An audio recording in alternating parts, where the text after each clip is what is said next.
आप लोगों के पास में खरपतवार टॉपिक हमने स्टार्ट किया था। खरपतवार को एक बार हल्का सा रिवीजन करवा लेते हैं। टॉपिक था खरपतवार विज्ञान, खरपतवार वीड या वीड साइंस एक ही बात है। खरपतवार विज्ञान के जनक जो हैं डॉक्टर जेंथ्रोटूल को माना जाता है और भू परिष्करण के जो जनक हैं वो भी किसे माना जाता है? जेंथ्रोटूल को माना जाता है। शून्य भू परिष्करण के जो जनक हैं वो है हमारे पास में गर्बर ट्रिपलेट, जीबी ट्रिपलेट। भू परिष्करण होता क्या है? कृषि यंत्रों की सहायता से जमीन को उलट पुलट किया जाता है, वो कहलाता है भू परिष्करण।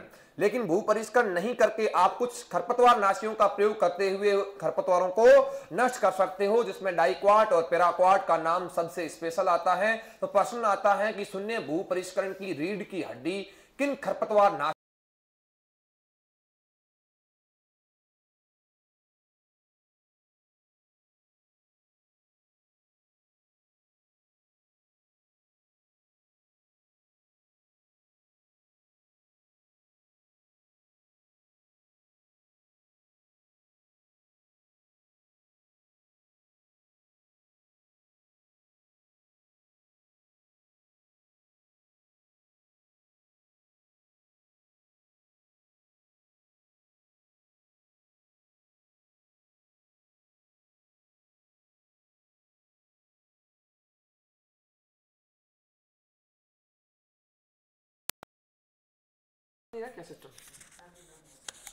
वे पौधे जो भोजन है, स्थान है, वायु है, प्रकाश है आदि के लिए हमारी मुख्य फसल के साथ में क्या करते हैं? कंपटीशन करते हैं, प्रतिस्पर्धा करते हैं, जिसके चलते हमारी फसल की उपज में क्या आती है? कमी आती है। उन्हीं अपन क्या बोलते हैं? खरपतवार के नाम से पुकारते हैं।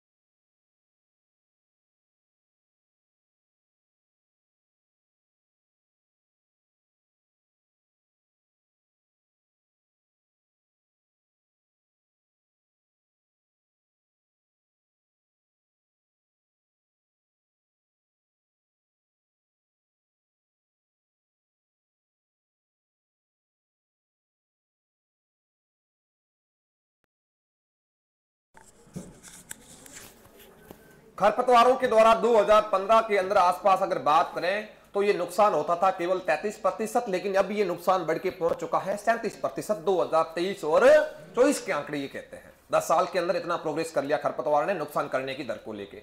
उसके बाद में कीटों के द्वारा नुकसान पहले होता था 26%, लेकिन अब ये कीट जो है 29% तक नुकसान करने का कार्य करते हैं। पहले कीटों के द्वारा जो नुकसान होता था वो होता था 20%, अब ये जो पहुंच चुका है 2% बढ़ के 22%। अन्य जो कारक हैं जैसे कि पक्षी हैं, माइट्स हैं, चूहे हैं, ऊपर जो पक्षी हैं या फिर कोई पशु है आवारा, ये हमारी फसलों को भी नुकसान कर सकते हैं। इनके द्वारा जो नुकसान पहले पहुंचाया जाता था वो पहुंचाया जाता था 21%, लेकिन अब ये जो है घट के आ चुका है केवल और केवल 12%। तो आपको दोनों आंकड़े याद रख लेने हैं।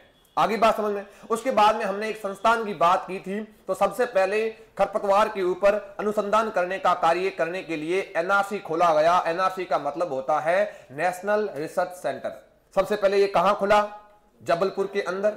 और उसके बाद में 2009 के अंदर इसका थोड़ा नाम परिवर्तित कर दिया गया। इसका नाम क्या रख दिया गया? Directorate of weed science research. उसके बाद में थोड़े दिन बाद में 2014, 4-5 साल बाद इसका एक और नाम परिवर्तित हुआ। इसमें साइंस नाम वापस क्या कर दिया गया? गायब। वापस नाम क्या पड़ा? डायरेक्टरेट ऑफ वीड रिसर्च, जिसको आज की तारीख में अपन जानते हैं। और अभी जो आंकड़े रिलीज किए गए हैं वो आप लोगों के डायरेक्टरेट ऑफ वीड रिसर्च के द्वारा ही रिलीज की गए हैं। लेकिन आप लोगों के पास में प्रश्न पूछ लें कि सबसे पहले आप लोगों के जो वीड सोसाइटी जो है वो इंडिया या फिर भारतीय वीड सोसाइटी के नाम से एक संस्था बनी थी, वो कहां बनी थी? तो सबसे पहले बनी थी हिसार, हरियाणा में। लेकिन बाद में पता लगा कि सारा का सारा जो खरपतवार पे काम हो रहा है वो तो उस साइड में ही हो रहा है, तो आप सोसाइटी लेके यहां क्यों बैठे हो? तो सोसाइटी को भी लोगों ने वहां पे ट्रांसफर कर दिया। कहां? जबलपुर में। अब खरपतवार से संबंधित कोई भी चीज पूछ लें तो सीधा उत्तर क्या देना है? जबलपुर। लेकिन तुम्हारे से वो गुमराह करने के लिए अगर सोसाइटी का पूछ लेना उसमें जबलपुर ऑप्शन में नहीं है और हिसार दिख रहा है, तो कहीं ना कहीं उत्तर क्या जाना है? हिसार। क्योंकि ऐसा पहले हो चुका है। 1875 मौसम विभाग वाला कार्यालय पूछा था, जिसमें सारे लोग पुणे महाराष्ट्र करके आए थे, लेकिन उत्तर क्या गया था? कलकत्ता। पहले कहां था? कलकत्ता में। उसके बाद में जो है वापस ट्रांसफर हुआ था पुणे महाराष्ट्र में। कलकत्ता के बाद में पुणे आया, शिमला गया था, उसके बाद में कलकत्ता आया। ये तुम्हारे को मौसम में भी टॉपिक पढ़ा है नहीं है? तो आपको भी ना लोड लेने की आवश्यकता नहीं है। आप लोगों की खरपतवार टॉपिक हार्ड है, इसलिए मैंने पहले स्टार्ट कर लिया। उसके बाद में थोड़ी सिंचाई थोड़ी उलट कराती है, उसको भी कर लेंगे। फिर अपन बड़ा बीज कर लेंगे, मौसम कर लेंगे, तो वो थोड़े इजी टॉपिक बाद में हो जाएंगे। क्लियर है क्या? कोई समस्या नहीं है? चले आगे, इतना ही पढ़ा है, ठीक है। अब आप लोग लिख सकते हो खरपतवार की विशेषताएं। खरपतवारों की विशेषताएं, पेन यूज करते नहीं क्या से? खरपतवारों की विशेषताएं। कुछ तो इन खरपतवारों के अंदर कुछ स्पेशल कैरेक्टर्स हैं जो इनको सबसे ज्यादा खास बनाते हैं। क्या हो सकता है इसके अंदर जिसकी वजह से ये खरपतवार जो हैं बहुत इंपॉर्टेंट बन जाते हैं? खरपतवारों की विशेषताएं देखो, ये लैंग्वेज टर्म्स है, ये अकॉर्डिंग टू 12th बुक के हिसाब से आप लोग देखोगे, थोड़ा इसको पढ़ना पड़ेगा। बहुत कम बैचों के अंदर ये करवाया जाता है कि भैया किस प्रकार से हमारे को देखना है। तो देखो, खरपतवारों की विशेषताएं जो हैं उसके अंदर आप लोगों को ध्यान रख लेना है कि इसकी एक बात बड़ी खास होती है।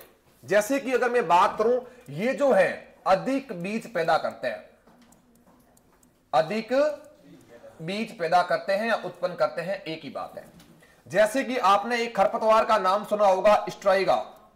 स्ट्राइगा खरपतवार जो है इसको रूखड़ी भी बोलते हैं। इसका एक पौधा 2.5 करोड़ या 1.5 करोड़ के आसपास बीज रखता है, एक पादप। अब तक देख लो आप लोग, इतने सारे बहुत ज्यादा हो जाते हैं। उसके बाद में तुम्हारे से पूछ लें बथुआ, ये बथुआ आ सकता है। बथुआ जो है लगभग 72,000 के आसपास प्रति पौधा बीज रखने की संभावना रख सकता है। उसके बाद में तुम्हारे से पूछ सकता है गेहूंसा। गेहूंसा का मतलब क्या होता है? जिसको अपन बोलते हैं गेहूं का मामा, फैलेरिस माइनर, गुली डंडा। ये लगभग एक पौधे के अंदर 300 से लेके 400 बीजों के आसपास बीज रहते हैं। एक आपने नाम सुना होगा जंगली चौलाई का, नाम सुना है क्या? जंगली चौलाई लगभग एक पौधे के अंदर 1,96,000 के आसपास बीज देखने को मिलते हैं, जो कि हमारी सामान्य फसल की तुलना में बहुत ज्यादा है। इनकी एक खास बात क्या हो गई? ये अधिक बीज पैदा करने की क्षमता रखते हैं, नंबर 1 केस। उसके बाद में अगर बात करेंगे तो खरपतवारों की जो जड़ें होती है वो अधिक गहराई में चली जाती हैं। अधिक गहराई में जाने के बाद वो पानी का आराम से अवशोषण कर पाती है, और आराम से अवशोषण करने के बाद में ये लंबे समय तक खड़े रहते हैं, एक केस। दूसरी बड़ी बात यह है कि इनका जो जीवन काल होता है ये बहुवर्षीय होते हैं। ये 4 साल, 5 साल, 10 साल, 15 साल, बहुत लंबे लंबे समय तक ये खड़े रहते हैं। आप लोगों ने देखा होगा कुछ खरपतवार ऐसे होते हैं जो खत्म ही नहीं होते, अपने खेतों में भी उगे पड़ते हैं, लेकिन अपन उनको देखते नहीं, इग्नोर करते हैं, छोड़ो यार। लगभग फसलों के अलावा जो भी आपको झाड़ी वाड़ी दिख रही है वो सारे है क्या? खरपतवार ही है। तो इनका जीवन काल भी बड़ा लंबा होता है। आगे बात समझ में। उसके बाद में आपने एक नाम सुना होगा प्रकीर्णन, डिस्पर्शन अपन को इसको इंग्लिश में बोलते हैं। इनके बीज बड़े हल्के होते हैं, हवा के साथ में उड़ के एक जगह से दूसरी जगह पर चले जाते हैं। जिसमें आपने एक नाम सुना होगा आकड़े का, आग का नाम सुना? उसके अंदर एक व्हाइट कलर का ऐसे पॉइंट निकलता है जिसे अपन कॉमोस कहते हैं। आगे अपन पढ़ेंगे तो वो हवा के साथ में लहराता हुआ जाता है, पता नहीं कहां जाके गिरेगा, जहां गिरेगा वहां आग उग जाएगा। तो इसके अंदर ये भी बड़ी दिक्कत रहती है। खरपतवारों की खूब सारी विशेषताएं, इनको कम पानी की आवश्यकता होती है, ये कीट एवं रोग के प्रति प्रतिरोधी होते हैं, ये लंबे समय तक अपना जीवन काल भी रखते हैं, और इनके अंदर जड़ें बड़ी गहराई में जाती हैं, इनके द्वारा बीज अधिक उत्पादन किया जाता है। ऐसे खूब सारे कैरेक्टर्स हैं किसके? खरपतवारों के। क्लियर है क्या? तो आप लोगों से अगर पूछ सकता है कि निम्नलिखित में से असत्य कथन का चयन कीजिए, सत्य कथन का चयन कीजिए, तो आपको खरपतवारों की विशेषताओं के बारे में नहीं मालूम है, तो आप उस असत्य सत्य वाले कथन को कभी चयन कर ही नहीं पाओगे। क्लियर है क्या? तो आप लोग सबसे पहले हेडिंग लगा दो, पहले नंबर पे खरपतवारों की विशेषताओं के अंदर अधिक बीज उत्पन्न करना। क्या लगाओगे? अधिक बीज उत्पन्न करना, अधिक बीज उत्पन्न करना, अधिक बीज उत्पन्न करना,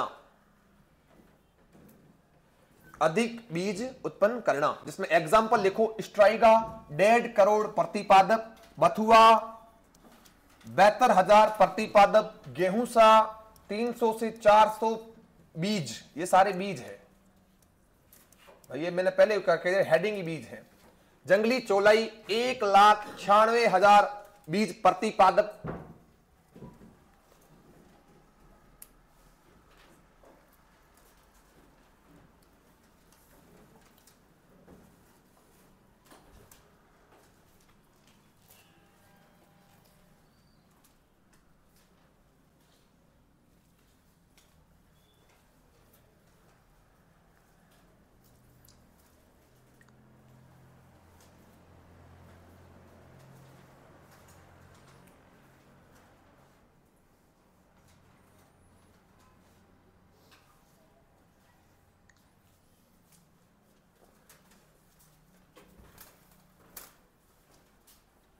ठीक है, लिख लिया क्या?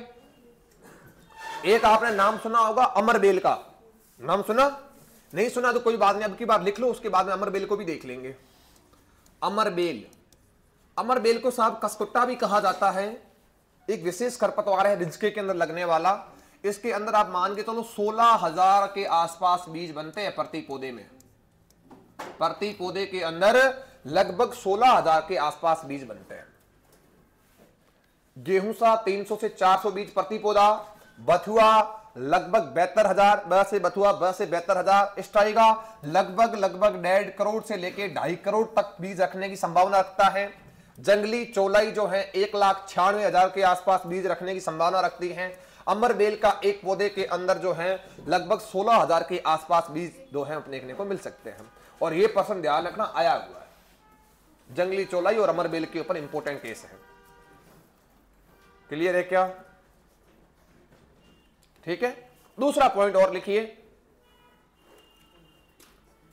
लिखो इनका प्रवर्धन। सेकंड पॉइंट ये खत्म हो गया, पहला पॉइंट। इनका प्रवर्धन बीज के साथ साथ वानस्पतिक भागों के द्वारा होता है। इनका प्रवर्धन बीज के साथ साथ वानस्पतिक भागों के द्वारा होता है। खरपतवारों की विशेषताएं अपन पढ़ रहे हैं। इनका प्रवर्धन बीज के द्वारा तो होता ही होता है, उसके साथ साथ इसके जो वानस्पतिक भाग है वहां से भी नया पौधा डेवलप हो सकता है।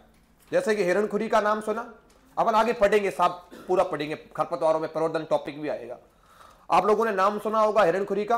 तो हिरणखुरी क्या करती है, उसकी जो जड़ है उससे एक नया पौधा डेवलप हो जाता है। जड़ क्या है? बीज है क्या? नहीं है, तो क्या है? वानस्पतिक भाग। अमरबेल का नाम सुना? अमरबेल रिजकी के अंदर लगने वाला प्रमुख खरपतवार है। अगर ये नया पौधा बनाना चाहता तो तने से ही नया पौधा जन्म ले देता है। अगर आप लोगों ने नाम सुना होगा गाजर घास का, वो क्राउन बर्ड आती है, छोटी सी एक कली, उससे नया पौधा डेवलप हो जाएगा। तो बीज से तो बनते हैं, लेकिन वानस्पतिक भागों के द्वारा भी इनका क्या हो सकता है? प्रवर्धन हो सकता है, नया पौधा बन सकता है। दूसरी इनकी एक खास बात होगी। लेकिन आप लोगों ने फसलों के अंदर देखा होगा, लगभग जितनी भी फसलें हैं वो हमेशा बीज के द्वारा ही प्रवर्धित होती है, नया पौधा तैयार होता है। लेकिन इनकी क्या खास बात है? बीज के द्वारा होता ही होता है, लेकिन ये वानस्पतिक भागों के द्वारा डेवलप हो जाते हैं। क्या बात पड़ रही है क्या? आगे रखो तीसरा पॉइंट। इनको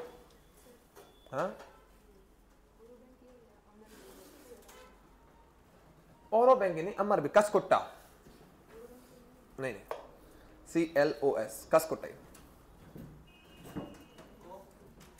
इसको करेक्शन भी हो भी सकता है, दोनों कॉमन भी आ सकता है, और कसकुट्टा ही सही अपने अमरबेल लिख दो। आगे लिखिए इसको तीसरा पॉइंट, खरपतवारों को कम पानी, खरपतवारों को कम पानी, खरपतवारों को कम पानी, खाद की आवश्यकता होती है, की आवश्यकता होती है, की आवश्यकता होती है, की आवश्यकता होती है। इसको कम पानी चाहिए, कम खाद चाहिए, कम उर्वरक चाहिए, फिर भी ये डेवलप हो जाएंगे, कोई टेंशन नहीं है। फसलों को तो थोड़ा कम दे दिया, फसल भर जाती है। इनकी खास बात है कि चल जाते हैं। चौथा लिखो, इनकी जड़ें अधिक गहराई में जाती हैं, इनकी जड़ें अधिक गहराई में जाती हैं, इनकी जड़ें अधिक गहराई में जाती हैं, इनकी जड़ें अधिक गहराई में जाती हैं। लिख लिया? पांचवा लिखो, जीवन काल लंबा होता है, जीवन काल लंबा होता है, जीवन काल लंबा होता है। लिख लिया? जीवन काल इनका क्या होता है? लंबा। जड़ें क्या जाती हैं? अधिक गहराई में। उसके बाद में लिखो, खरपतवार कीटों एवं रोगों के प्रति प्रतिरोधी होते हैं। इतने ज्यादा इनके अंदर कीट और रोग नहीं लगते जितने फसलों में लगते हैं।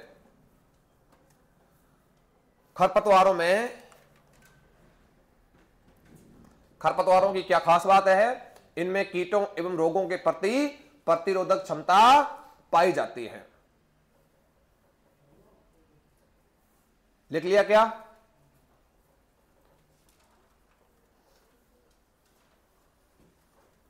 आगे जो भी पॉइंट है आप लोग उसको लिखियो। इसमें प्रकीर्णन तेजी से होता है, इसमें प्रकीर्णन तेजी से होता है, इनमें प्रकीर्णन तेजी से होता है, इनमें प्रकीर्णन तेजी से होता है।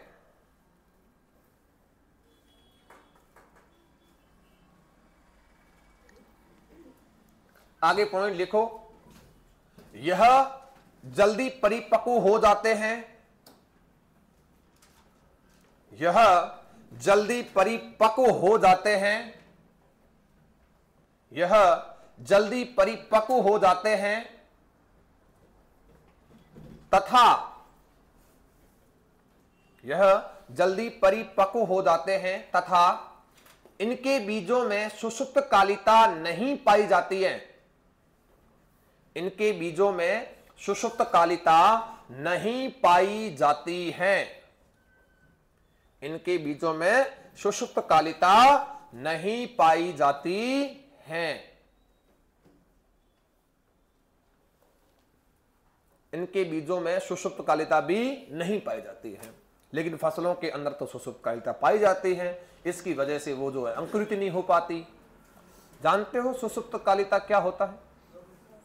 डोरमेंसी। डोरमेंसी का मतलब क्या होता है? अनुकूल वातावरण दिए जाने के पश्चात भी हमारा बीज जो है वो अंकुरित नहीं हो पाता।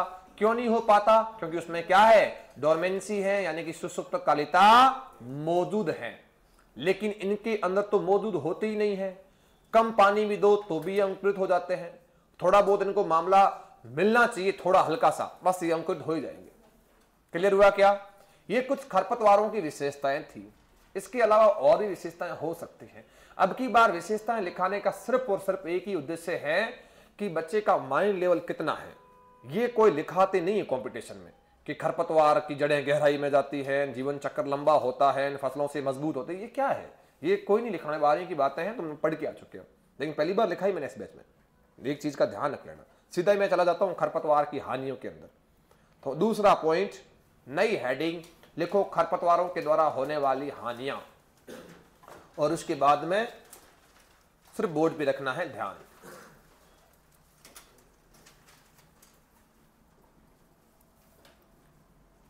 खरपतवारों के द्वारा होने वाली हानियां।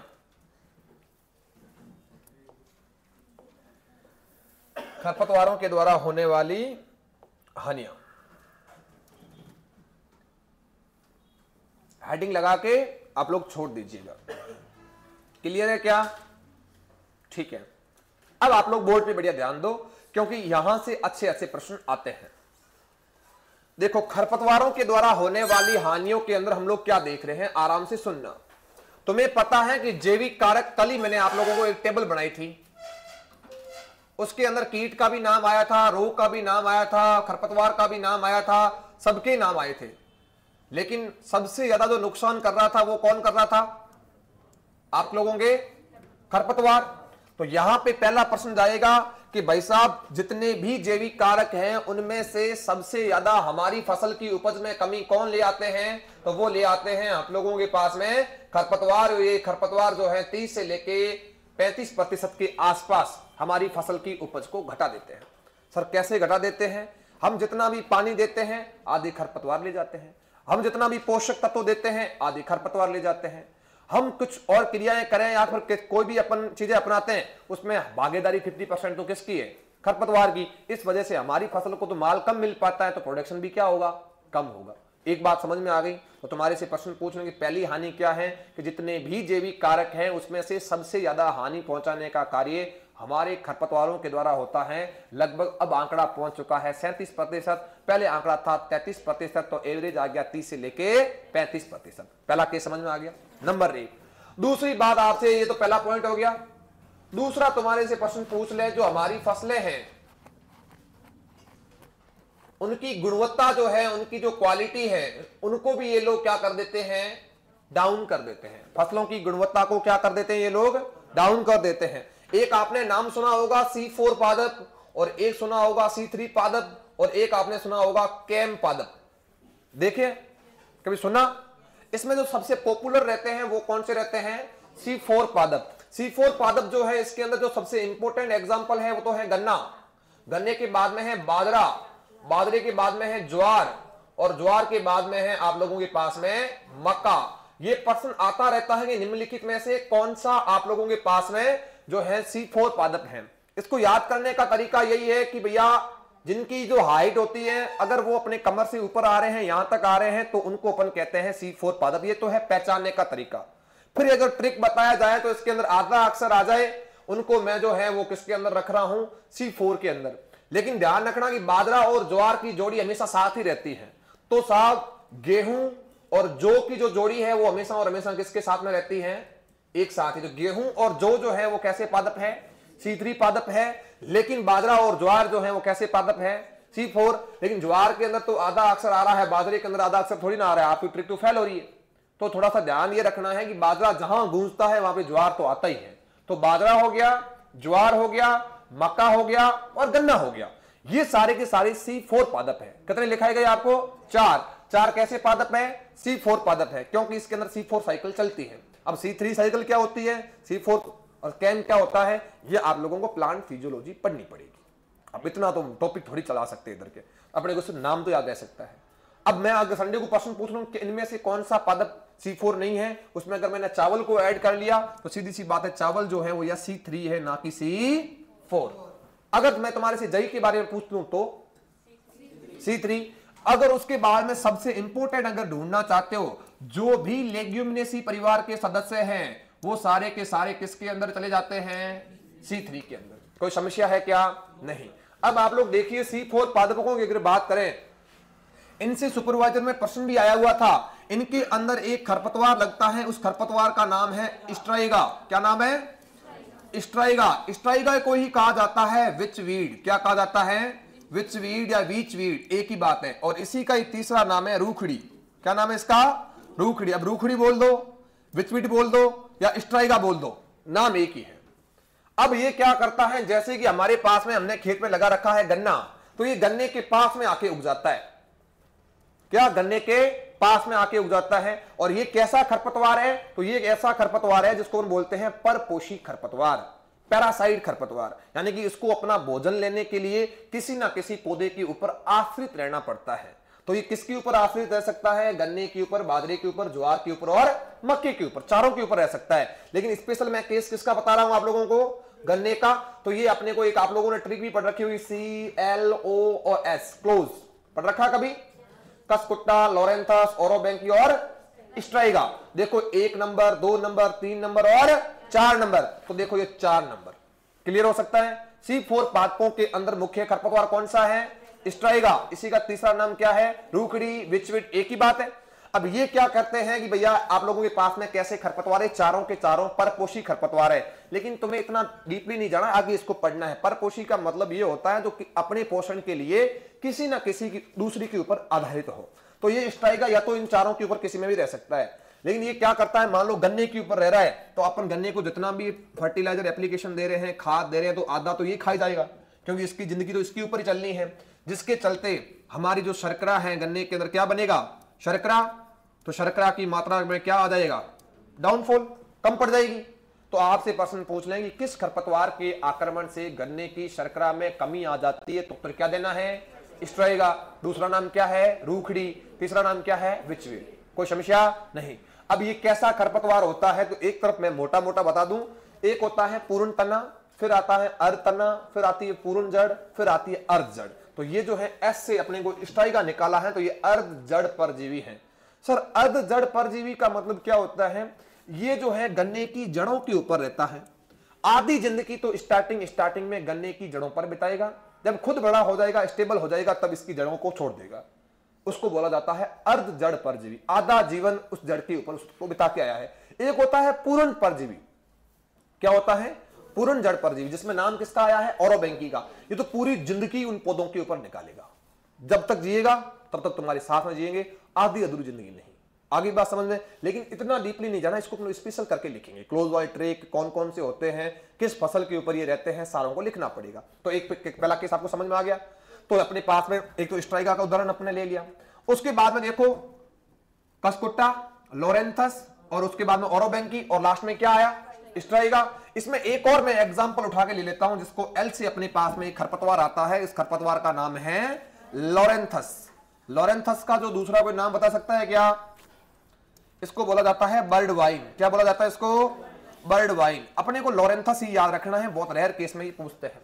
लोरेंथस का जो प्रकोप होता है, ऐसा बताया जाता है कि जो प्लांटेशन क्रॉप होती है, जो चाय हो गई, कॉफी हो गया, आम वगैरह हो गया, इनके अंदर होता है सबसे ज्यादा। ये खरपतवार उन लोगों में उगता है, चाय और मेनली कौन, कॉफी। इनके अंदर आप लोग देखना चाह रहे हो या आम के अंदर देखना चाह रहे हो, तो अपने यहाँ पे बात कर रहे हैं चाय की। ये चाय का खरपतवार है कैसा, अर्ध तना परजीवी, आधी जिंदगी तने के ऊपर बिताएगा, चाय के पौधे पर। और उसके बाद में ये चाय की जो गुणवत्ता है, चाय में आप क्या देखोगे, रस थोड़ी होता है चाय में। चाय की जो क्वालिटी होती है, जो बढ़िया क्वालिटी वाली चाय होती है, उसमें थोड़ी सी डालोगे तो बड़ा गहरा कलर आ जाता है। तो बचा हुआ कचरा जो अपन पीते हैं, उसके अंदर इतना भर भर के डालो तो भी वो वैसी नहीं होती। तो अपने पास में आ गया कि जो लोरेंथस है, ये किसका प्रमुख खरपतवार है, चाय या प्लांटेशन क्रॉप का प्रमुख खरपतवार है। इसके प्रकोप से चाय की जो गुणवत्ता है वो क्या हो जाती है, खराब। क्या चाय फसल नहीं है? फसल है। तो ये फसलों की गुणवत्ता को क्या कर देता है, कम कर देता है। मैंने क्या बताया आप लोगों को, फसलों की गुणवत्ता पर भी इफेक्ट दर्शाते हैं। कैसे? सबसे पहला अपने एग्जांपल पढ़ा स्ट्राइगा। स्ट्राइगा एक प्रमुख खरपतवार है C4 पादपों का। C4 पादप गन्ना, मक्का, ज्वार, बाजरा हो सकते हैं, जिसमें हमने उत्तर लिया है गन्ना। गन्ने के अंदर जो है एक अर्ध जड़ परजीवी खरपतवार लगता है, उसका नाम है स्ट्राइगा। स्ट्राइगा को रूखड़ी बोलते हैं, विचबीट बोलते हैं। इसके प्रकोप से गन्ने के अंदर शर्करा की मात्रा में कमी आ जाती है, एक केस। दूसरा केस आया लोरेंथस। ये अर्ध तना परजीवी खरपतवार है, जो चाय के अंदर लगता है और चाय के अंदर चाय की गुणवत्ता को कम कर देता है। दो केस याद रह सकते हैं, कोई समस्या वाली बात नहीं होनी चाहिए। आगे चलें आप लोग। जैसे कि आप लोगों ने देखा होगा, हमारे मानव स्वास्थ्य की बात करें, क्या ये मानव स्वास्थ्य को लेकर भी एक्टिव है? क्या मानव स्वास्थ्य को भी खराब कर सकते हैं क्या? इससे भी हमारे को दिक्कत है क्या? बिल्कुल, इससे प्रश्न भी आते हैं और उसके 3 से लेकर 4 एग्जाम्पल हमारे को पढ़ने पड़ते हैं। मानव स्वास्थ्य के अंदर एक प्रश्न आता है जिसका नाम है गाजर घास। गाजर घास को खरपतवारों का राजा कहा जाता है। दुनिया की सबसे खतरनाक घास गाजर घास, जिसके द्वारा हमारे को मानव से संबंधित, श्वसन से संबंधित कोई भी रोग उत्पन्न हो रहा है, उसके पीछे ना कोई कारण है। श्वसन से संबंधित कोई भी रोग अगर उत्पन्न हो रहा है, तो अगर कोई खरपतवार उसके पीछे कारण रख रहा है, तो वो कौन है? गाजर घास। जिसमें आदमी को सांस लेने में दिक्कत होती है, उस रोग को कहा जाता है दम्मा, या इसको बोलते हैं अस्थमा। ये अस्थमा जो रोग है, या आप लोगों के पास में श्वसन से संबंधित जितने भी विकार उत्पन्न कोई कर रहा है, तो वो कौन कर रहा है? गाजर घास। गाजर घास का नाम क्या होता है? पार्थेनियम एस्टेरोफोरस। तो दुनिया का सबसे खतरनाक खरपतवारों में से एक है। आगे बात समझ में, इसको अपन क्या बोलते हैं? खरपतवारों का राजा भी बोलते हैं। तो इस बारे में अपने को पता होना चाहिए। तो एक चीज का अपने को पता होना ये होना चाहिए, सर ये कैसे करते हैं? जैसे कि कहीं पर भी अगर गाजर घास का पौधा लगा हुआ है, आप कंटिन्यू उधर टहल के आते जाते रहो, आप बिल्कुल स्वच्छ हो, तो इसके जो परागण होते हैं छोटे छोटे, परागकण कितने से हो सकते हैं? बिल्कुल छोटे से होते हैं, महीन होते हैं। मक्खियों के पैरों की चपक जाते हैं, तो मक्खी खुद तो कितनी है? इतनी सी। और उसके बाद में उसके पैर तो कितने से, और उसके बाद में और कितना हो जाएगा? बिल्कुल छोटा सा। क्लियर है क्या? तो अपने पास में इसके जो परागकण है वो अपनी श्वसन नलिका में चले जाते हैं, अपने को मालूम ही नहीं लगता, और यहां जाने के बाद में गले में खराश पैदा कर देते हैं। फिर आदमी को कोई अर्जेंट काम है कि बोलो ना, फोन काटना, काम पड़ेगा। तो अपने को इतना कर लेना है। आगे बात समझ में। तो एक चीज का अपने को पता होना चाहिए कि भैया किस प्रकार से ये खतरनाक तरीके से काम कर सकते हैं, एक केस। दूसरा अगर अपन बात करें, तो एक हमारे पास में फसल है जिसका नाम है सरसों। सरसों के अंदर हमारे पास में एक खरपतवार जिसका नाम है क्या? सत्यानाशी। सत्यानाशी का बोटनिकल नाम होता है आर्जीमोन मैक्सिकाना। Argemone Mexicana. ये आर्जीमोन मैक्सिकाना जो है, ये हमारे पास में ध्यान रख लेना।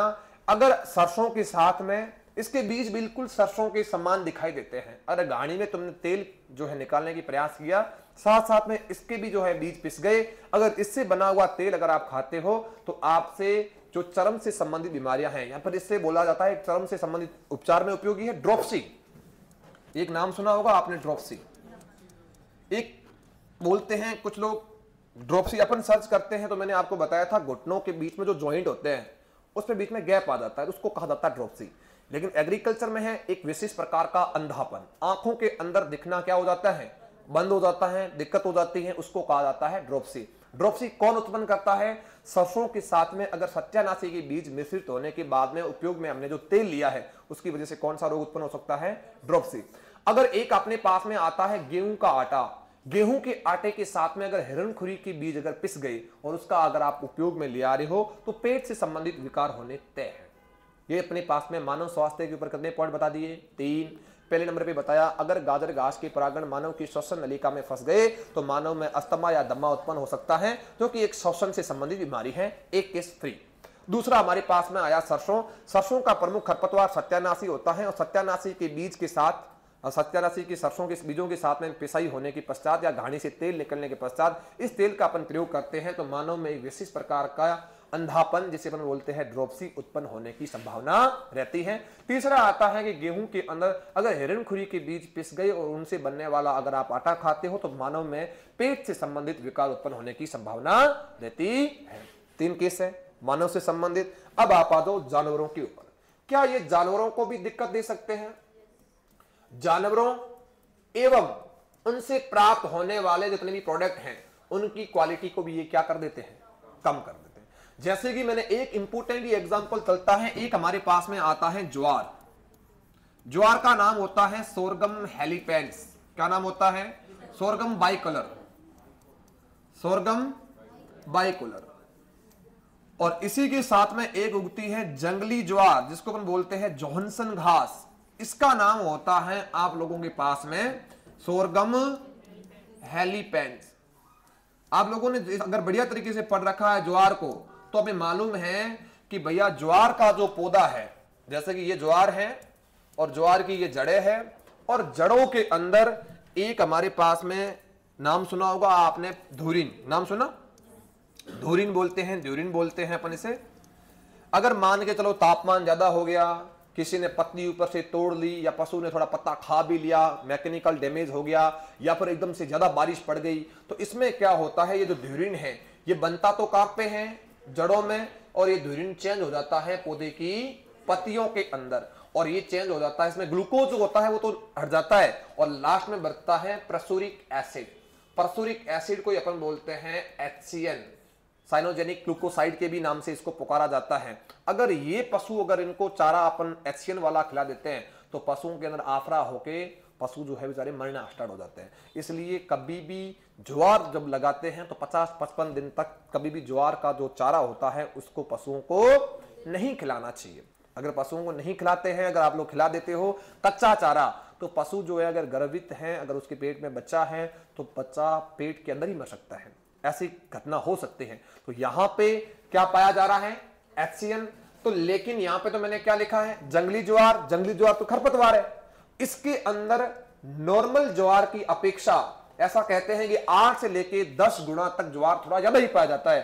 अगर आपने गलती से पशु को खिला दिया या पशु ने जाके इसको खा लिया तो पशु की ऑन स्पॉट डेथ भी हो सकती है। ये जानवरों के ऊपर दिक्कत हो सकता है। उसके बाद में अगर अपन बात करें तो इसके उत्पाद, भाई पशुओं से तुम्हें क्या प्राप्त होता है? बटर प्राप्त होता है क्या? दूध ही आता है। बटर तो हम बनाते हैं, दही तो हम बनाते हैं, दूध है। अगर पशु चरने गया, तुमने देखा होगा बकरियों को, आजकल लोग बकरियां जो है रखते तो जरूर है लेकिन उनके दूध की चाय नहीं बनाते। बहुत कम लोग अगर ऐसे हैं जो चाय बनाते हैं। इसका क्या रीजन हो रहा है? कहते हैं कि बकरी के दूध के अंदर बदबू आती है।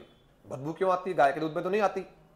इसका क्या रीजन है? क्योंकि बकरी जो है आसपास में अपने अगर इधर एरिया की बात करें तो बबूल बहुत हो गई। अब बबूल जाके खा के आ जाती है और उसकी जो फलियां होती है उसको तो बढ़िया लगती है खाने में, लेकिन दूध के अंदर दुर्गंध आना स्टार्ट हो जाती है। इसकी वजह से कहते हैं कि यार बकरी की जो दूध की चाय है हम तो नहीं पिएंगे। उसका रीजन क्या? पहले तो पीते हैं, जो गांव में डोकर ही रहते हैं बूढ़े तो वो तो कहते हैं हम तो बकरी की पिएंगे, हमारी गैस नहीं बनता, गाय वाले में गैस बन जाता है। ऐसा क्या है? क्योंकि उनकी जो बकरियां हैं वो उस साइड में ही हैं। ये जो है गांव के ऐसे कचरा फचरा वो नहीं खा रही, वो जो लोकल जो चीजें हैं स्टार्टिंग से जो हमारे 7 पीढ़ियों से चली आ रही है उसी को खा रही है। तो उनके अंदर कभी जो है बदबू नहीं आ रही। लेकिन इधर वालों में बदबू क्यों आ रही है? क्योंकि उनके द्वारा कुछ ऐसे पौधों का सेवन कर लिया जा रहा है जो है ही दुर्गंध। उसके अंदर खुद में ही बदबू आ जाती है। और उसके बाद में जो दूध आना है तो वो कहाँ आना है, पशु खाएगा कुछ, फिर उनकी नसों से ही तो दूध बनता है। ऐसा तो है नहीं कि बात के कोई भगवान जी डाल जाते हैं, ऐसा कभी होता ही नहीं है। तो कहाँ से आता होगा दूध, जो खाएगा उसी तो बनना है। तो सीधी सी बात है, इसमें अपने को ध्यान रख लेना है कि पशुओं के द्वारा कुछ जंगली प्याजी खा ली, कासनी खा ली, धतूरा खा लिया, ये सारे के सारे क्या है, खरपतवार। अगर ये आप लोग खा लेते हो तो उसके बाद में आप लोग तो क्या पशु खा लेते हैं, तो अपने हमारे को जो दूध प्राप्त होगा वो दूध बढ़िया क्वालिटी वाला नहीं होगा, बदबू वाला होगा। और अगर आप दूध से अगर बटर बना रहे हो, आगे पनीर बना रहे हो, दही बना रहे हो, तो उसमें भी बदबू आनी तय है। पहले से स्टार्टिंग से खराबी है तो लास्ट में खराबी तो रहनी है। तो ये हमारे जानवरों के ऊपर भी दिक्कत दे सकते हैं। तो हानियों के अंदर हमने सबसे पहले पढ़ा जैविक कारक 30 से 35। फिर हम लोगों ने पढ़ा आप लोगों के पास में फसलों की गुणवत्ता पर प्रभाव, जिसमें एक नाम लिखा स्ट्राइगा, एक लिखा लोरेंथस। फिर आया मानव के ऊपर, मानव में पढ़े 3, गाजर घास, हिरणखुरी और हमारे पास में लोरेंथस। स्ट्राइगा 3 तो पढ़े। और उसके बाद में लास्ट में आ गए हमारे पास ये जानवरों के स्वास्थ्य की ओर प्रभाव पड़ता है, बिल्कुल पड़ता है। अब लास्ट एंड फाइनल बात आती है, वो मैं आपको बाद में कराऊंगा। कुछ आप लोगों ने देखा होगा खरपतवार होते हैं अपने ऊपर कीटों को, रोगों को शरण दे देते हैं, जिसमें सबसे और ताजा इंपोर्टेंट एग्जांपल बाड़मेर के हो, चाहे नागौर के हो, चाहे कहीं कर भी हो। आंकड़ा नाम सुना? आग के ऊपर राम जी का रहता है घोड़ा। वो क्या है, कीट है, इतना मोटा सा कीट होता है, उड़ता रहता है। उसके ऊपर उसको आग के ऊपर बैठना ही पसंद आता है। आग क्या है, एक प्रकार का खरपतवार। अगर आग जिस खेत में नहीं होगा, उसके खेत में राम जी का घोड़ा भी नहीं होगा। अगर वो हीरोग्लाइफस बेनियन, जो खरीफ का टिड्डा जिसे अपन बोलते हैं, वो हीरा तो भगवान जी राम जी का घोड़ा अपन बोलते हैं उसको, लेकिन राम जी का घोड़ा वो नहीं होता। वो तो क्या, और आप लोग गोगा गावड़ी बोलते हैं, कोई बाणिया कहते हैं, कोई पता नहीं क्या क्या कहते रहते हैं। हाउ तो मोटी मोटी मूछें होती है ऐसे, वो तेरे जैसा ही दिखता है। हाउ और बागड़ो, ये बागड़ो। तो भैया आग का नाम सुना? आग के ऊपर टिड्डे को बढ़िया रहने के लिए जगह मिल जाती है। तो ये कीटों एवं रोगों को भी शरण देते हैं। 4 प्रकार के कीट रोग देखेंगे। पहले तो आप लोग इसको लिखो हानियों के अंदर।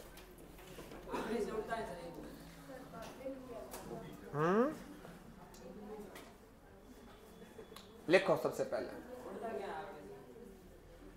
अब मैं थोड़ा फोन करके पूछ लूं क्वेश्चन।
पहला पॉइंट लिखिए हानियों के अंदर।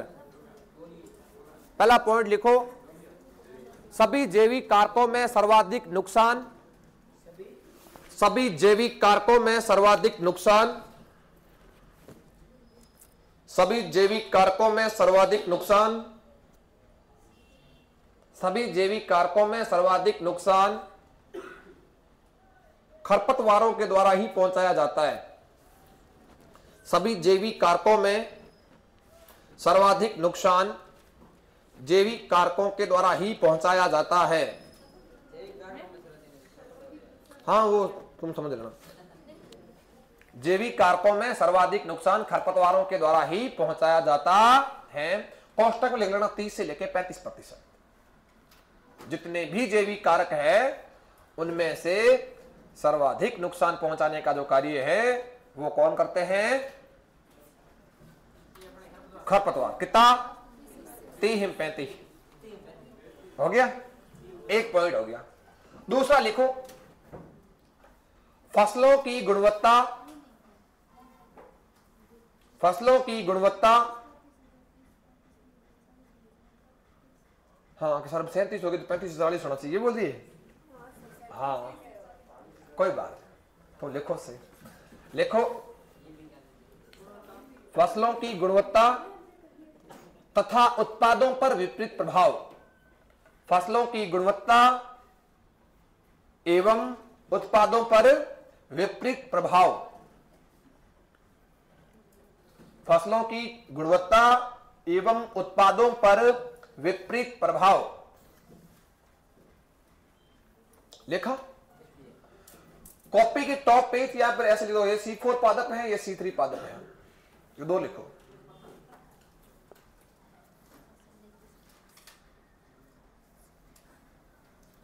कैम पादप कौन से होते हैं? नागफनी।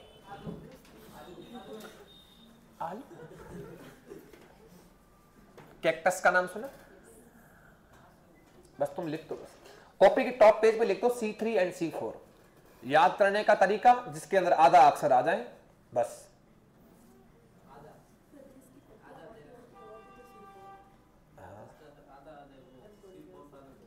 ऐसा नहीं है, एक हाइट में बड़े होते हैं, ये याद करने का फील्ड का नॉलेज है, तो अपने हिंट मिल जाता है। जैसे बाजरा है हाइट में बड़ा है, ज्वार है हाइट में बड़ा है, चावल हाइट में बड़ा नहीं है, गेहूं हाइट में बड़ा नहीं है, तो उसको C3 में। हाँ एक तो नहीं तो वो सरोज की तरह ही था, वो सरोज ही थी मेरे ख्याल से।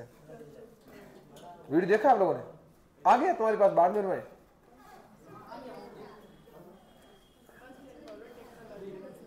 तुम तो ऐसे बोलते थे कितो नहीं कितो, तुम दोनों छोटी है, दोनों तरफ से हो गया। C3 पादप और C4 पादप दोनों अपने पास में आ। गेहूं है, जौ है, चावल है, जई है। क्या में आप नागफनी को लिख दो, नागफनी, नागफनी, फणी, नागफनी। मणि मत लिख लेना, मरुस्थलीय पादप है। क्या? कैक्टस खूब है, हाँ पहाड़ों पे खूब बड़ा। कैक्टस भी लिख दो, एक कैक्टस, थोर,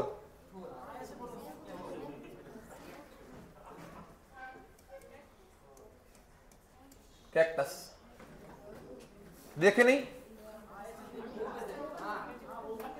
ऐसे हुआ है? जब स्टार्टिंग में हमारे लड़ाइयां हो जाती थी तब वो पापा ने ऐसे बोलते कि लड़कियों को टच मत करो, नहीं तुम्हारे हाथ थोर में हो जाएंगे। कैक्टस। उसके बाद नहीं, अभी भी बोलते डोकरी बूढ़ी क्या करते हैं कि छोरा सॉरी याद में लगाओ, हर हाथ उजा लग थोर मत है, तो छोरा डरे के ना रे, मैं बोलेगा उसको पता है छोरा बड़ा हुआ है, लड़की को मारेगा, लड़की तो हिम्मत नहीं कर पाएगी, वो तेरी बहन है तो उसको मारेगा, पाप लगेगा, तो तेरे हाथ जो मैं भी सोचता था कट के चले जाएंगे। और स्टार्टिंग में अगर अभी तो क्या है शैम्पू बढ़िया आ गए तो जुएं नहीं पड़ती सिर पे। पहले तो मम्मी पकड़ के एक कांसी आती थी अपने मारवाड़ी में ना, उसको ले मुंह ऐसे पकड़ के बढ़िया धोते हैं, फिर टक टक से निकालते हैं। फिर बोलते कोई बेचारे क्या परेशान हो जाते, दौड़ के जाते थे छोरे के, यार फालतू पूर्द नहीं है ऐसे करें। बोले कि छोरा जुएं निकाल दे, नहीं तेरे को ये जुएं जाके तले में टेक देगी। सही में फिर आते बच्चे बेचारे डर के आते कि क्या पता रात को उठा के जू नहीं, लड़कों के भी, लड़कियां तो क्या इनके तो जुएं कभी निकली नहीं, इनके कभी जुएं निकली नहीं। लड़कियों के थोड़ा सिर छोटा होता था, उनको ऐसे पकड़ के मुंह। और दूसरी आप लोगों ने एक नाम सुना होगा आजकल तो अपने क्या थोड़ा ऐसे बढ़िया अपने मारवाड़ी में इसको बालों को सही करना बोलते पार्टी पाड़ना है मतलब। और लास्ट में मैं जाता मेरे ननियाल मेरे मामा ऐसे पकड़ के और वो पकड़ते तो उसमें अपने फीलिंग मस्त आता है, ऐसे बीच में पकड़ते छोरे को पकड़ना, आप देखना ऐसे नहीं करना उसको, और वो ऐसे ही देखेगा आपके सामने ही पूरा। और करना क्या, कंगी लेके थोड़ा थोड़ा इधर करो, फटाफट ऐसे अब जाओ खेलने। तो तेरा कोई होगा या छोटा बजा करके दीदी की शादी कर दी हो, तेरा छोटा भाई उसको ही पकड़ के थोड़ा ऐसे ऐसे कर ले। अभी तक क्या मार्केट में प्रोडक्ट आने बंद थोड़ी हुए है, खूब आ रहे किसी को भी पकड़ के ऐसे कर ले। नहीं वो अब जोगाराम किशन खुद का मुंह इतना ही है, तब जितना तो क्या ही करें। हो गया क्या? तो अभी आप लोग लिखो सबसे पहले स्ट्राइगा, पहला नंबर लिखो स्ट्राइगा। जाना क्या है? कौन तो नहीं रही हाथ में तंबाकू की पत्ती विशेष किसके कारण होता है? निकोटीन सही तो है, कहाँ लिखा गलत है?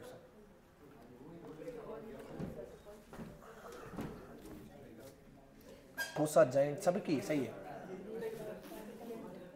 कैंट अपने मेनली जई की होती है, सोयाबीन की भी सही है, सभी कैंट जो है दो है, अब की बार सोयाबीन और अपने दो पक्का है, उसमें तीसरा उतना उन्होंने निकाल दिया होगा।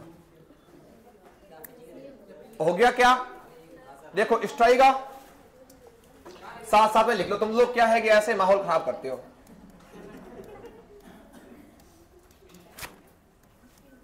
स्ट्राइगा, रूखड़ी, विचवीड नहीं,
साथ साथ में फटाफट लिख लो।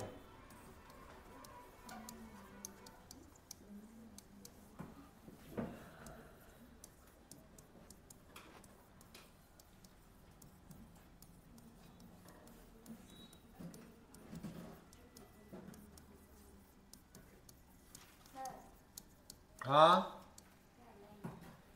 कुछ नहीं तो तेरे हिसाब से कोई करेक्शन छोटा बड़ा मिले ना वो लिख ले, बाकी कॉपी चेक करके गुड नहीं दूंगा मैं। लोरेंथस, ये चाय का अर्ध तना परजीवी खरपतवार है जिसका प्रकोप चाय में होने के कारण चाय की गुणवत्ता में कमी आ जाती है। क्या लोड है? हम कमी आ जाती, मैंने कहा कमी है तो फिर उसमें तुम इतना तो समझ लो यार। ऊपर क्या बोलना है?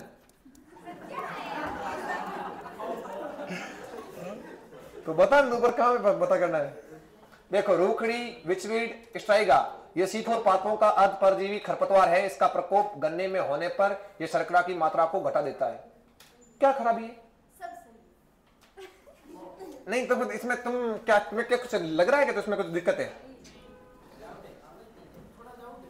हाँ कहां से?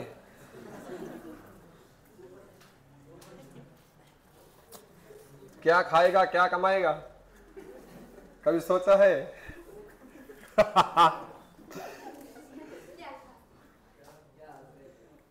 मस्त लगता मुझे हंसना। इसमें है ना ये खरपतवारों कीटों को शरण देना। ओहो जलाशयों की सौंदर्यता। ये क्या चीज है? सीज पूरा लिखा है। अच्छा लिस्ट लिख भी रखा है।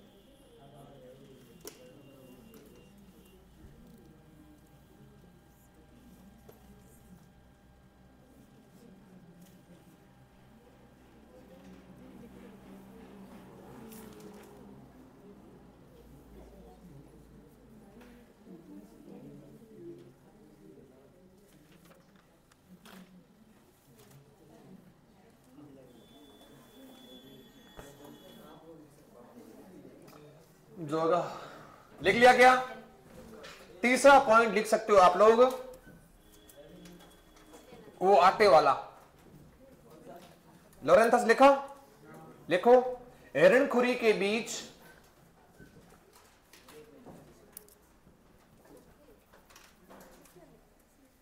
बेटे, ये इसी में लिखना तीसरा पॉइंट बेटे, ये दो और ये समझाने क्या है? मैं समझाएगा, मैंने लिखा है।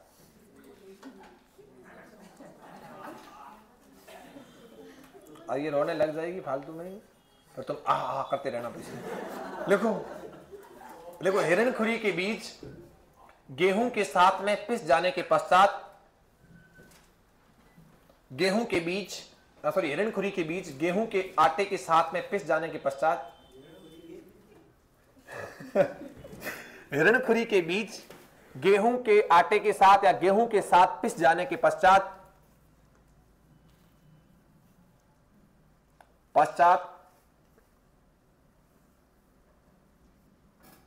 इस आटे को खाने से पेट से संबंधित विकार उत्पन्न होने की संभावना रहती है। देखो एक बार मैंने बोल दिया, तुम्हें अगर करेक्ट लगा हो तो ठीक है, नहीं 3 बार बोल जाऊंगा। इस आटे का उपयोग करने से पेट से संबंधित विकार उत्पन्न होने की संभावना रहती है? ग्लूटेन क्या होता है? हाँ, ग्लूटेन और सीलिया बीमारी होते हैं, जो कैल्ची भी कहा जाता है, ये होती है ग्लूटेन के कारण, उसको अपन बोलते हैं सीलिया। ग्लूटेनोइड तो नहीं, सीलिया ना। हाँ, तो वो क्या होता है, जैसे कि अपने पास में किसी भी, जैसे गेहूं अगर अपन लगातार खा रहे हैं तो किसी में क्या होता है, गेहूं की रोटियां खाने से गेहूं में भी एलर्जी हो जाती है, तो उसमें जो है पेट से संबंधित रोग उत्पन्न हो जाता है, जिसको बोलते हैं सीलिया। क्यों उत्पन्न? तो अच्छा, लीवर से संबंधित, मतलब अब क्या बताएं आपको, पेट के अंदर मतलब लीवर ही आता है मतलब लीवर उससे कोई खराब नहीं होना है ना? अच्छा, ऐसा नहीं सुना, ऐसा सुना है पेट से संबंधित विकार उत्पन्न हो सकते, फिर हो रखी बीमारियां। हाँ, तो फिर अब इसका क्या उपचार है?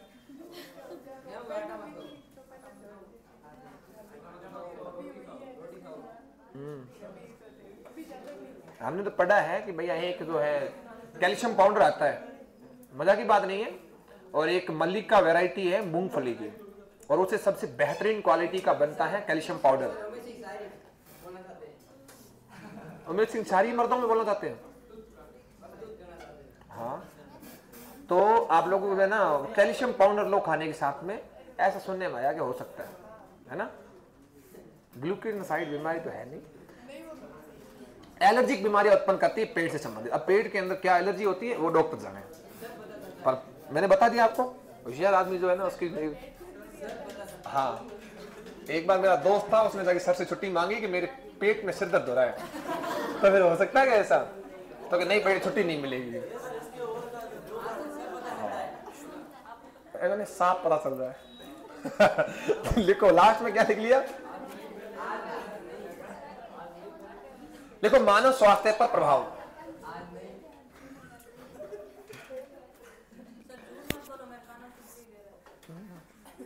तुम तो कहीं और से भी दे सकती भैया। लिखो मानव स्वास्थ्य पर प्रभाव, मानव स्वास्थ्य पर प्रभाव। हाँ, मानव स्वास्थ्य पर प्रभाव। हेडिंग क्या, तीसरा पॉइंट चौथा पॉइंट लिख दो भाई। पहला आपने जैविक कारक लिख दिया, दूसरा आपने फसलों की गुणवत्ता पे लिख दिया, तीसरा मानव स्वास्थ्य लिख दो। यार कैसे कैसे लोग हैं,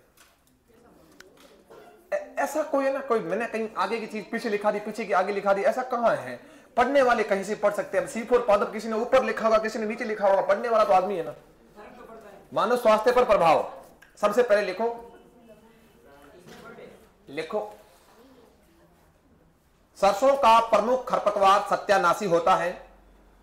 लिखो सरसों का प्रमुख खरपतवार सत्यानाशी होता है। सरसों का प्रमुख खरपतवार सत्यानाशी होता है। सरसों का प्रमुख खरपतवार सत्यानाशी होता है। सरसों का प्रमुख खरपतवार सत्यानाशी होता है। लिखा? लिखो इसके अंदर पॉइंट आगे लिखो। सरसों प्लस सत्यानाशी से बने, सरसों प्लस सत्यानाशी से बने, सरसों प्लस सत्यानाशी से बने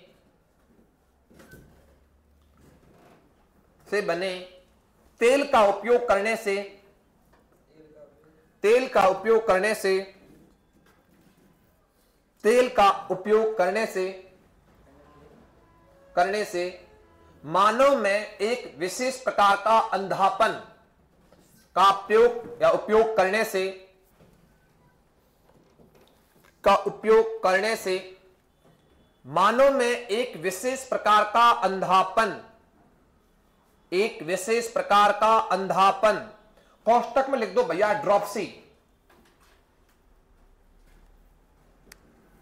ड्रॉपसी, ये रहा ड्रॉपसी, रोग उत्पन्न हो जाता है, ड्रॉपसी रोग उत्पन्न हो जाता है। अंडरलाइन कर लेना, प्रश्न आया हुआ है। ड्रॉपसी किसका दैहिक कारक है? तो ड्रॉपसी है सरसों के साथ में सत्यानाशी के तेल का या बीजों के मिश्रित होना से जो तेल अपन खाएंगे उससे। दूसरा केस लिखिए, दूसरा केस लिखिए, लिखो गाजर घास, गाजर घास को जनाब पार्थिनियम बोलते हैं, बाद में लिखा देंगे इसके बारे में बहुत अच्छे से। लिखो गाजर घास, लिखा, देखो गाजर घास के पराकण, गाजर घास के पराकण, गाजर घास के पराकण मानव की श्वसन नलिका में फंसकर, गाजर घास के पराकण मानव की श्वसन नलिका में फंसकर श्वसन संबंधित विकार उत्पन्न करते हैं, श्वसन संबंधित विकार उत्पन्न करते हैं, श्वसन संबंधित विकार उत्पन्न करते हैं, श्वसन संबंधित विकार उत्पन्न करते हैं। एग्जाम्पल लिखो, एग्जाम्पल ही लिखना है, आगे लिखो मत लिखो, एग्जाम्पल है, उदाहरण लिखो। अस्थमा या दम्मा, यह श्वसन से संबंधित रोग है, प्रश्न पूछ लेंगे श्वसन से संबंधित या अस्थमा या दम्मा रोग और उत्पन्न कर सकता है सत्यानाशी, गाजर घास, गाजर घास। हो गया क्या? सुनते जाना। श्वसन कहीं पर भी शब्द लिखा हुआ है, पिछले बैच में मैंने सीधा इतना लिखाया था कि गाजर घास से अस्थमा या दम्मा होता है। आधे लोग को यही नहीं समझ पाते कि अस्थमा और दम्मा है क्या। अस्थमा और दम्मा वाला जो हॉस्पिटल होता है उसमें श्वसन से संबंधित बीमारियां जो है उसको सही करने के बाद में से फुहारे टिकाए जाते हैं, फिर फूं फूं करते रहो जिंदगी भर। हो गया। पर अब तीसरा जो पॉइंट था ना, आटे के साथ में अगर घिसाई हो जाती है हिरणखुरी की, मैंने ऊपर लिखा दिया फसलों की गुणवत्ता को खराब करना, ये नीचे था ऊपर था, एक ही बात है। क्लियर हुआ? ठीक है, लिखो जानवरों के स्वास्थ्य, जानवरों के स्वास्थ्य एवं उनके उत्पादों पर विपरीत प्रभाव। नेक्स्ट पॉइंट है जानवरों के स्वास्थ्य, जानवरों के स्वास्थ्य एवं उनके उत्पादों पर विपरीत प्रभाव, उनके उत्पादों पर विपरीत प्रभाव।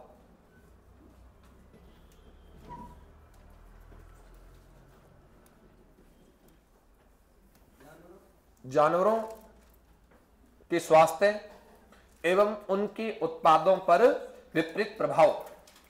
लिखा? सबसे पहले लिखो ज्वार, ज्वार का नाम लिख दो सोरगम बाइकोलर, सोरगम बाइकोलर। कौन से परिवार का सदस्य है ये? ग्रेमिनी परिवार का सदस्य है। नीचे लिखो जंगली ज्वार, सोरगम हेलीपेंस, हेलीपेंस। जंगली ज्वार को क्या बोलते हैं? जॉनसन घास भी बोलते हैं, जॉनसन घास या जंगली ज्वार, जिसका बोटनिकल नेम होता है सोरगम हेलीपेंस। ट्राइफोलियम, ट्राइफोलियम एलेक्जेंड्रियम किसका नाम होता है? बरसीम का। हूं क्या सही है? क्या खाएगा क्या कमाएगा? टाइम हो गया तो बेटी चले जा बेटे, है ना। टाइम का मेरी से मत पूछा कर, मैंने स्टार्टिंग में तुम्हें फ्री कर रखा है कि तुम जाओ। 3-4 लोग थैला उठा के मेरे से पहले गए थे, क्या फर्क पड़ गया? और देखो भाई साहब बाल झड़ गए, यही पड़ी नीचे सारी। हो गया? इतना दोनों को लिख लिया। जस्ट इसके नीचे लाइन लिखना स्टार्ट करो। लिखो जंगली ज्वार में, जंगली ज्वार में, जंगली ज्वार में सामान्य ज्वार की अपेक्षा, सामान्य ज्वार की अपेक्षा, सामान्य ज्वार की अपेक्षा HCN की मात्रा, HCN की मात्रा हाँ HCN की मात्रा 8 से 10 गुना, 8 से 10 गुना अधिक पाई जाती है, 8 से 10 गुना अधिक पाई जाती है, 8 से 10 गुना अधिक पाई जाती है, जिसको पशुओं द्वारा खा लेने से पशु की मृत्यु हो सकती है, जिसको पशुओं द्वारा खा लेने से पशु की मृत्यु हो सकती है, पशु की मृत्यु हो सकती है।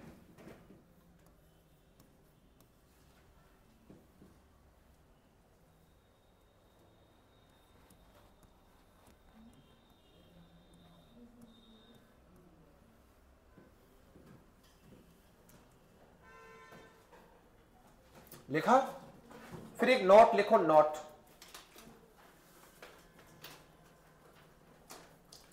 लिखो सूखे की स्थिति में, सूखे की स्थिति में, बोर हो गए क्या? सूखे की स्थिति में, सूखे की स्थिति में ज्वार की पत्तियों में, सूखे की स्थिति में ज्वार की पत्तियों में प्रोलीन नामक हार्मोन बनता है, ज्वार की पत्तियों में प्रोलीन, हाँ प्रोलीन याद रखना, प से पत्ती, प से पत्ती, प से प्रोलीन, प्रोलीन नामक हार्मोन का निर्माण होता है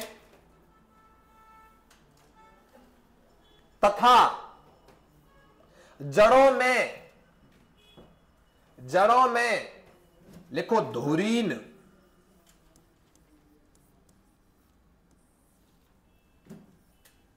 या लिखो प्रसूरिक एसिड, या लिखो HCN,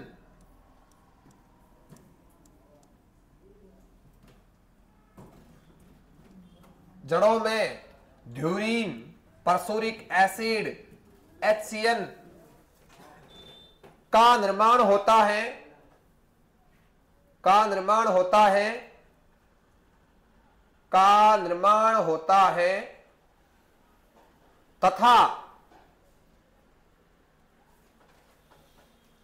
यह HCN पत्तियों में परिवर्तित हो जाता है, तथा यह HCN कहां परिवर्तित हो जाता है?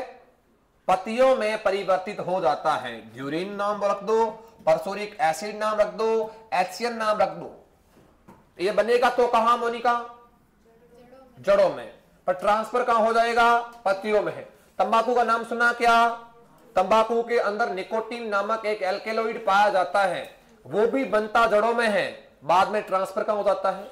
पत्तियों में। इसलिए आपने बीड़ी रोलिंग देखा होगा, पत्तियां जो है वो बीड़ी जो है उसमें जर्दा डाल के बीड़ी वाला तेंदू का पत्ता आता है, तो आप लोगों ने देखा होगा ये जो पत्तियां होती है उन्हीं को तोड़ ताड़ के वो जर्दा बनता है, उसमें ही निकोटीन होता है। तो जड़ें क्यों नहीं बनती? क्योंकि जड़ों वाला ट्रांसफर का हो जाता है पत्तियों में। ऐसा का ऐसा केस ज्वार में भी है। ज्वार में ध्यूरीन बोल दो, परसोरिक एसिड बोल दो, हाइड्रोसाइनिक बोल दो, इसको HCN बोल दो, ये सारे के सारे बनते तो कहां है? जड़ों में। सूखे की स्थिति में अगर रस हार्मोन पूछ ले तो हार्मोन उत्तर क्या दोगी? प्रोलीन।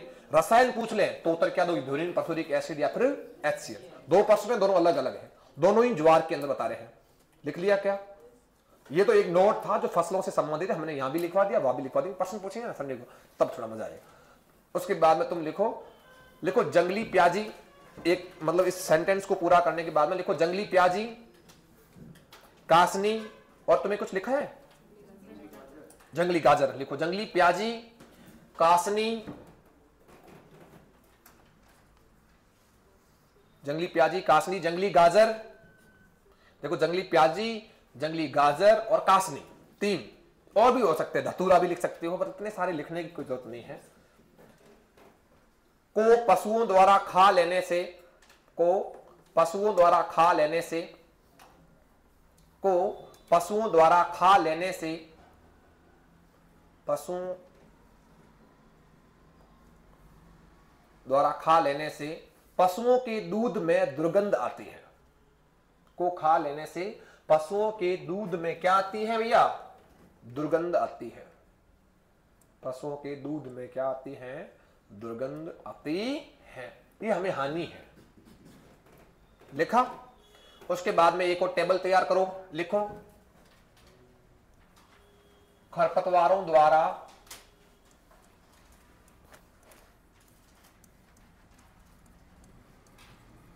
कीटों एवं रोग कारकों को शरण देना।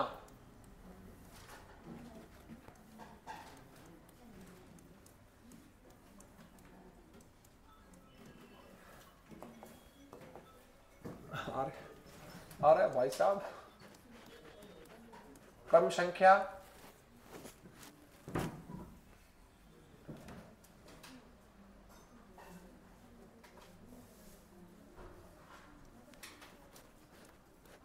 कीट या रोग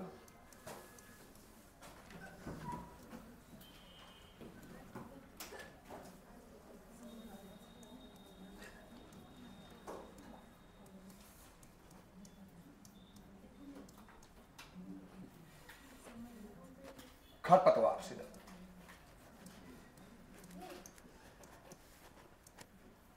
ठीक है। सबसे पहले आप लोग नंबर 1 लिख लीजिएगा। नंबर 1 पे लिख लीजिएगा कीट एवं रोग। कीट हैं आप लोगों के पास में खरीफ का टिड्डा। खरीफ का टिड्डा देखा होगा आपने। इसको कहा जाता है ग्रास होपर। इसको अपन क्या बोलते हैं? हेरोग्लाइफस बेनियन। इसका साइंटिफिक नेम है, सारे लिखा रहा हूं, खुले खुले लिखना थोड़े। हेरोग्लाइफिस बनियान। खरीफ का टिड्डा क्या पहनता है? बनियान पहनता है। ये बेनियान है। ये जो चड्डी नहीं पहनता तो पता नहीं रहेगा मुझे, है ना। ठीक है। इसको जो एक खरपतवार अपने ऊपर देता है ना शरण, वो देता है आक, जिसका नाम होता है कोलोट्रोपिस या कोलोट्रोपस जिजिटीनिया। हाँ, वो पीछे से दिख जाता है नंगा। देखता कहां से? तूने देखा? तो बस, तो मेरे ऊपर सवाल मत कर, मैंने देखा है। जोगा ही नहीं पहनता।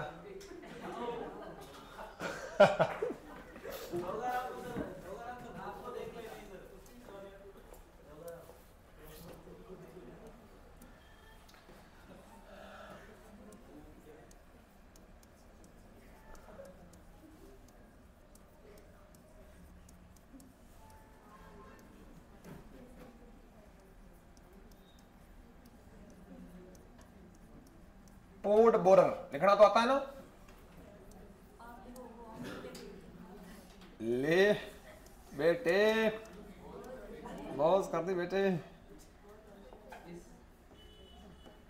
वाह बेटे वाह। अरे मट्टी तो आ रही लड्डी कहीं वो चल को देखोगे। बाकी कहाँ बैठे?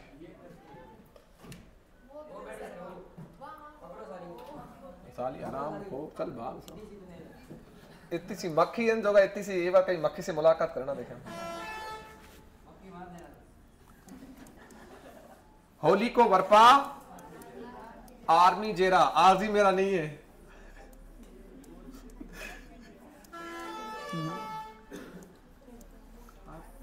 आर्मी जेरा। इसको अपने ऊपर शरण कौन देता है? बथुआ, जिसका नाम होता है सीनोफोडियम एल्बम। चीनोपोडियम। एक होता है खरबथुआ, इसका नाम होता है चीनोपोडियम मुलेल। ये जो है वो एल्बम में सेट है, आराम से आप देख सकते हो इसको। सीनोपोडियम एल्बम। ये तो दो कपड़े पास में तो क्या आ गई? कीट आगे कीट, क्या खाएगा क्या कमाएगा, कभी सोचा है?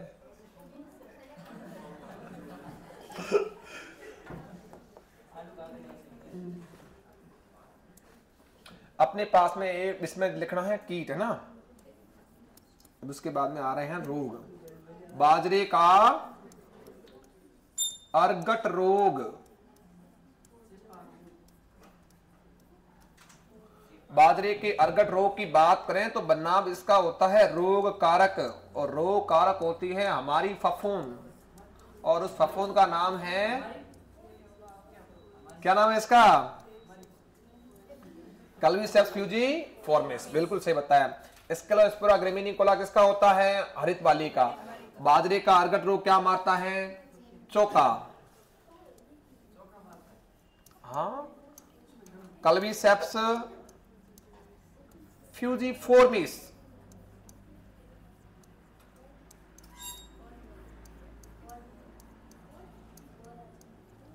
पोड बोरर, छेद करने वाला बोरिंग।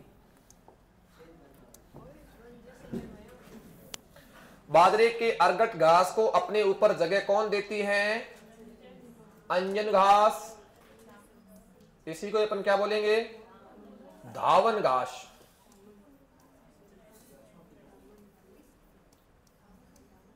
इस खुद का बोटनिकल नेम क्या है? सेंचेरस, बिल्कुल,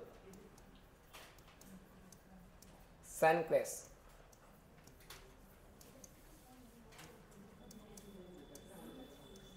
लास्ट में गेहूं का रोली लोग लिखा है था।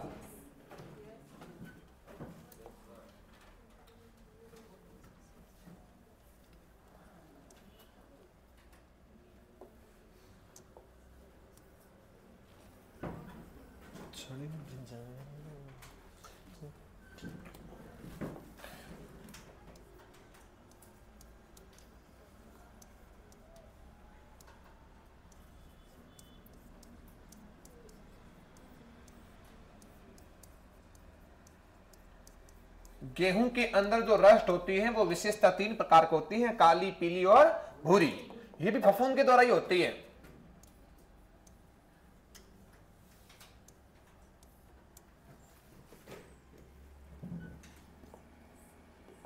उस फफूंद का नाम है पक्सिनिया ग्रेमिनिस।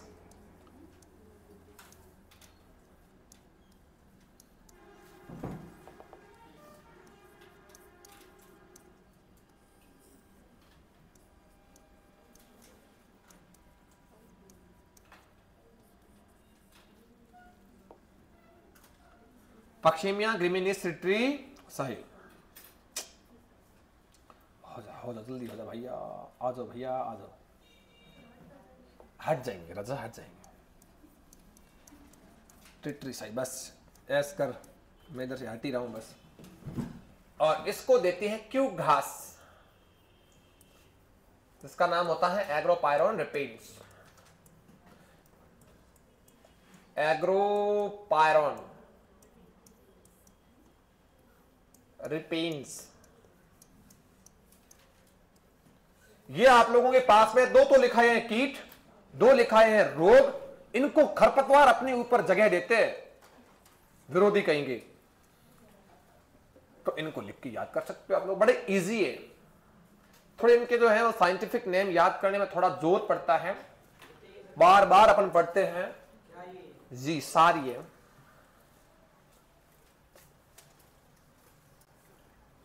बस इसको याद कर लिया करो। कल्वीसेप्स फ्यूजीफॉर्मिस, कल्वीसेप्स फ्यूजीफॉर्मिस, ये आप लोगों के पास में आ सकता है। बाजरे के अंदर जो है अर्गट रोग का रोग कारक कौन है? एक विशेष प्रकार की फफूंद।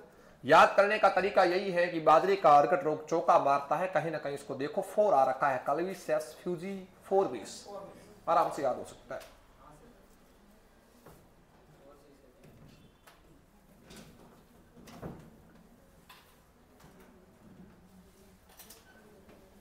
हो गया क्या? अंजन घास, धावन घास, सावा घास ये नहीं हो सकती। सावा घास का नाम क्या होता है? सावा घास नहीं लिखा है राजस्थान जीके वाले सर ने? अपने इधर है ना लाठी सीरीज के अंदर कौन सी घास उगती है? मोहनगढ़ के अंदर चांदन के बीच में, नाम बताओ ना।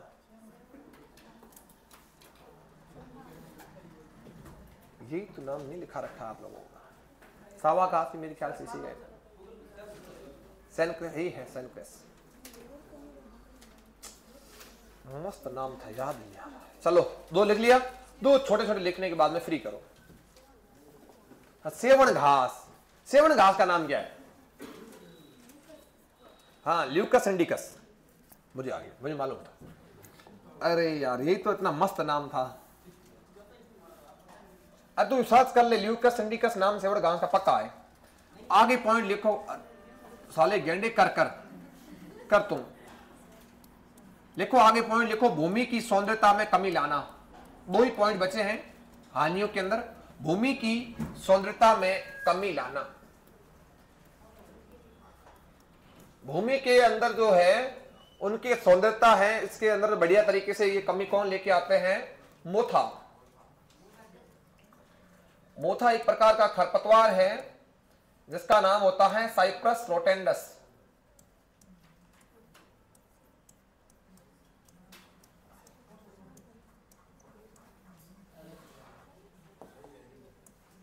नई हेडिंग मतलब पॉइंट्स है नया, अच्छा उसको अपन वहीं खत्म कर चुके हैं।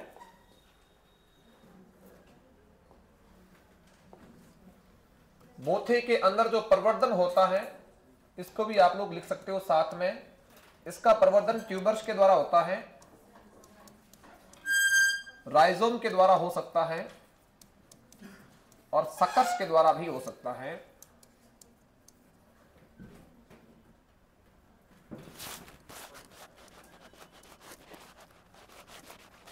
मोथा को दुनिया का समस्याग्रस्त खरपतवार भी कहते हैं।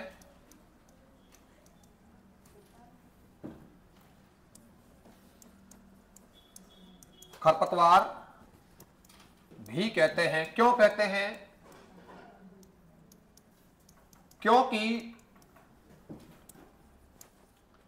इसकी जो जड़ें होती है, मोथा आप लोगों ने सबने देखा है, इसकी जड़ें अधिक गहराई में जाकर मृदा से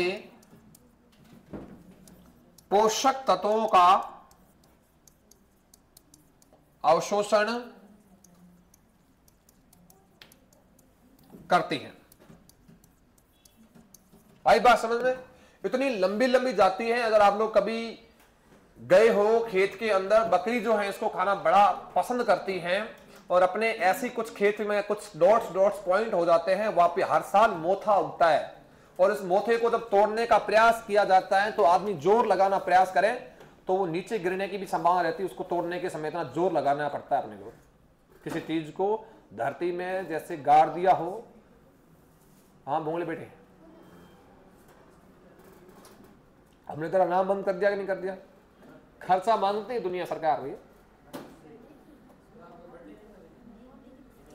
बर्थडे था ना 5 तारीख को, पार्टी जरा दूध बच्चू ला रही है तो हम बुखाऊंगा। आ जाना तो ऑफिस में खाएंगे, लड़कों के सामने थोड़ी खाया जाता है।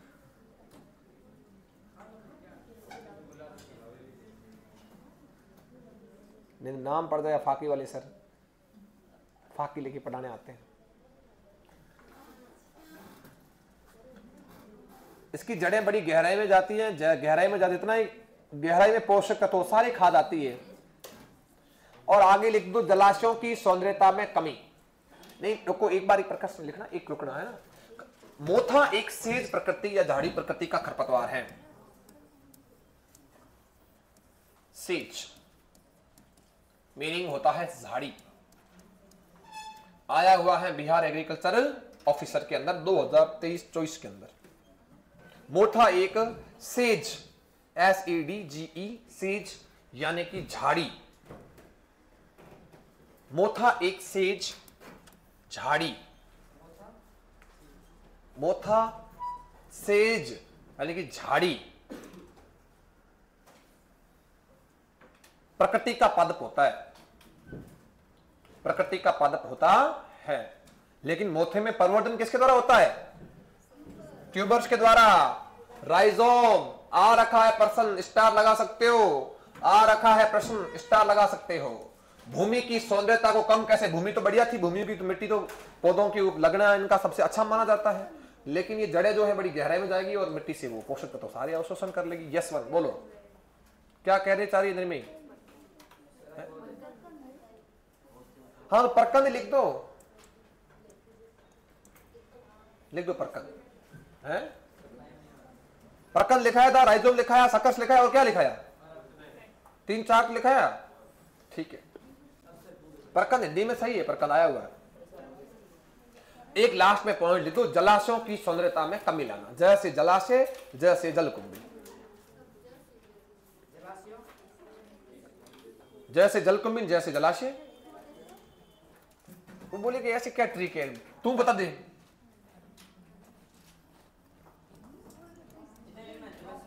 जलाशयों की सौंदर्यता में कमी, जलाशयों की सौंदर्यता में कमी लाना।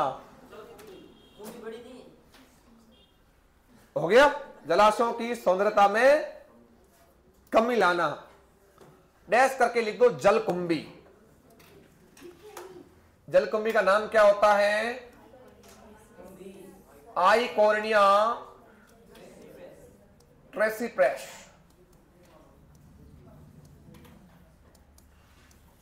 आपको एक्स्ट्रा क्या नहीं लिखा है? क्या बोल रही थी निर्मा? आपको राइजोम नहीं लिखाया था, ट्यूबर्स नहीं लिखा है, सकस नहीं लिखा है, कोई दिक्कत, सकस से भी हो सकता है। क्या खाएगा, क्या कमाएगा?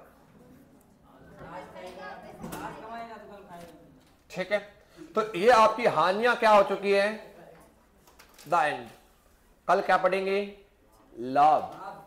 फिर पढ़ेंगे खरपतवारों का वर्गीकरण। जा सकते हो आप लोग।